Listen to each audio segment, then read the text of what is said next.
Olá, tudo bem? Sou Alfredo Oliva, sou professor universitário e quero continuar então a minha análise de Byung-Chul Han do livro Filosofia do Zen Budismo.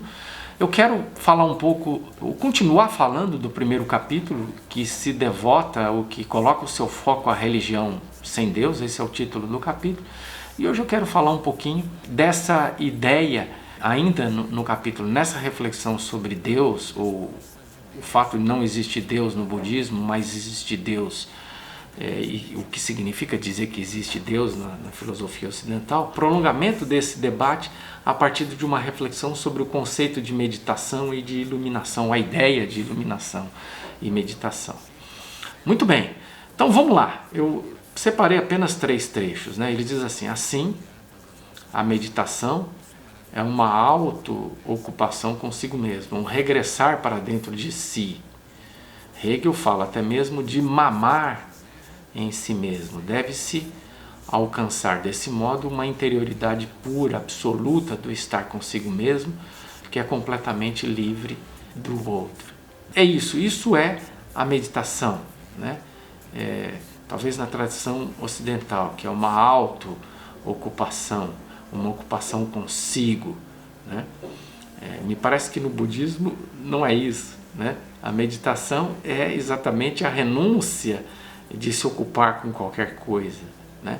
E ao invés de ocupar consigo mesmo, talvez uma das coisas que se deseje no âmbito da meditação budista é exatamente a renúncia do eu. Então não é fortalecer o eu, encontrar o eu, chegar ao verdadeiro eu, é simplesmente renunciar à ideia de eu, é renunciar à ideia de sujeito, é dissolver-se no nada, e ao dissolver-se no nada, esse nada significa que não tem eu, que não tem sujeito, né? Que existe um todo e a gente faz parte desse todo e só precisa se conformar com o fato de que a gente faz parte do todo. Então, me parece que, de novo, nós temos movimentos que vão em sentidos contrários, né?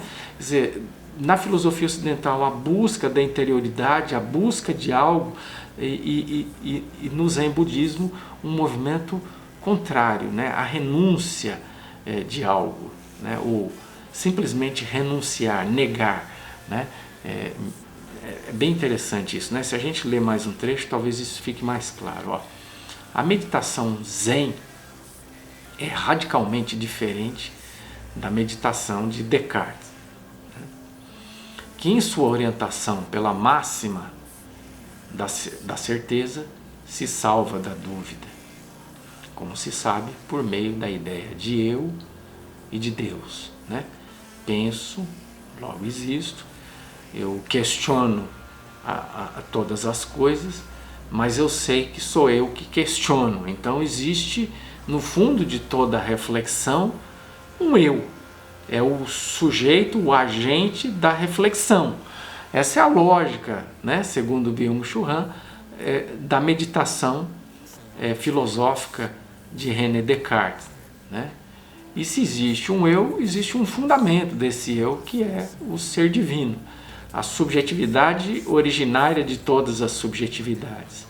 Depois ele diz, então, nesse trecho ainda continuando, ele diz, o mestre Zen, Dogen, comunicaria a Descartes que ele poderia continuar em sua meditação, avançar ainda mais com sua dúvida e aprofundá-la ainda mais até chegar àquela grande dúvida, até ele mesmo se tornar essa grande dúvida que despedaça inteiramente tanto eu como a ideia de Deus. Isso é muito legal, cara. Esse trecho tem uma ironia fantástica, né? Eu adoro o jeito como Byung-Chul Han, nesse livro, filosofa e ironiza toda a tradição filosófica, né? Ou quase toda a tradição filosófica, porque ele parece ser um grande admirador, por exemplo, de Heidegger, né? Ele é um admirador de Foucault, talvez um grande admirador de Nietzsche, né? Mas ele é um crítico de boa parte da tradição filosófica ocidental e, em parte, né, ele faz isso a partir da própria tradição ou de uma tradição filosófica alternativa, e, em parte, se apoiando nessa reflexão em torno do Zen budismo, né? Isso é muito legal, porque enquanto na meditação cartesiana você duvida de tudo, quer dizer, você divide o mundo, você divide as coisas entre o objeto, aquilo que está fora, e o sujeito, é o que está dentro. Então eu começo a questionar tudo que existe fora, mas eu estabeleço um ponto de certeza, que é a certeza de que existe um eu que questiona tudo que está fora, né? E aí ele brinca e diz, vamos pegar aqui um mestre zen, vamos dizer, o que ele diria para Descartes? Ele diria, continue refletindo, continue questionando, continue duvidando, até o ponto em que você duvida que existe alguém que duvida, né?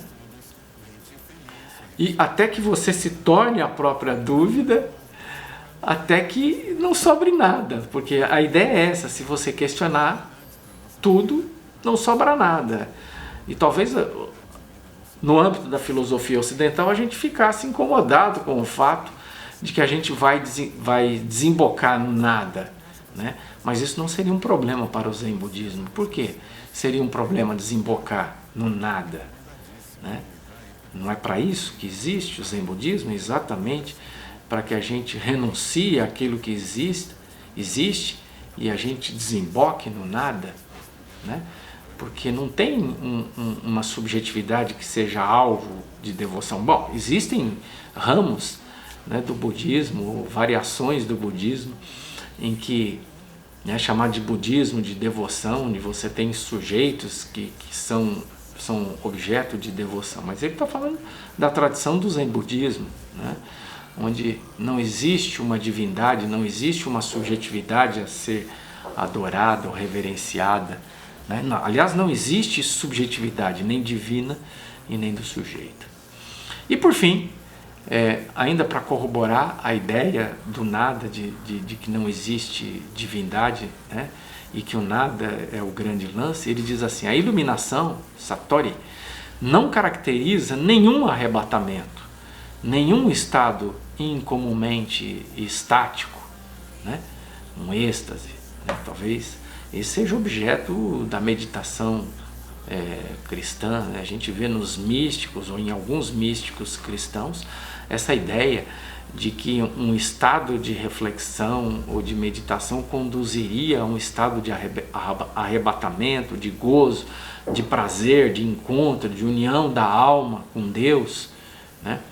Ou um êxtase, um prazer, uma alegria, né? Bom, então vamos lá. A iluminação não caracteriza nenhum arrebatamento, nenhum estado incomumente estático, no qual, porém, se sentiria a si mesmo. Antes, ela é o despertar para o comum. É legal isso, né? Qual é o grande lance da iluminação? É que você coloca foco naquilo que é comum, né?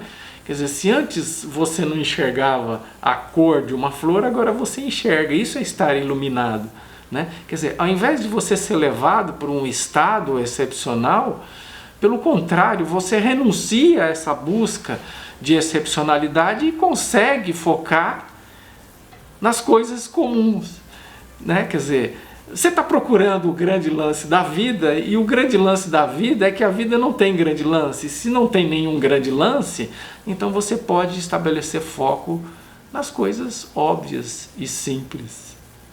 Ou seja, você desperta para as questões comuns. Não se desperta em um lá extraordinário, mas sim em um aqui ancestral, em uma profunda imanência. O espaço que o espírito cotidiano habita também não é nenhum deserto divino de Eckhart, está se referindo a Mestre Eckhart, né, um teólogo medieval, nenhuma transcendência, mas sim um mundo múltiplo, né? Não tem um lugar para onde se vá ou onde se chegue. Não tem um deserto, não tem, na verdade não tem nada, né? Então a iluminação é simplesmente você se conformar que não tem nada, né? Não sei, aqui agora nesse momento me ocorre, né, uma reflexão no âmbito da psicanálise, quando se diz, quando é que uma análise chega ao fim? Bom, algumas pessoas acham que ela deve chegar ao fim quando o complexo narcísico de alguma forma se resolve, no sentido de que a pessoa percebe que ela não é o centro do mundo, que ela é só mais um dentre hoje bilhões existentes no universo, né? Só para falar de seres humanos, e aí infinitos tantos outras formas de vida e por aí vai. Então, nesse mundo tão plural, tão complexo, a gente tem que se conformar e perceber que a gente não é nada, né? E quando você percebe que você é nada, você está curado do seu complexo narcísico, e quando você está curado do seu complexo narcísico, você pode parar de fazer terapia, né? A análise chegaria ao fim, né? Bom, me parece que é exatamente esse o caminho apontado pelo Zen Budismo, né? Quer dizer, você já parte do nada, então você não precisa chegar a nada, né? Ou seja, é bem interessante esse modo de filosofar, pensando em temas do mundo ocidental e pensando como a gente pode fazer um contraponto, às vezes um contraponto de oposição, às vezes um contraponto simplesmente com um ponto de vista levemente ou de alguma forma distinto, né? De qualquer forma, o grande lance desse livro, para mim, né, que torna ele um livro excepcional, é exatamente a forma como ele reflete sobre grandes temas da história da filosofia ocidental e faz contrapontos bem interessantes a partir da filosofia do Zen Budismo, de conceitos e práticas do Zen Budismo. É muito legal. Espero que esteja ajudando vocês a compreender esse livro, né? Então, com isso nós terminamos o primeiro capítulo, e no próximo vídeo então a gente vai começar a analisar o segundo capítulo. Um abraço então e até o próximo vídeo.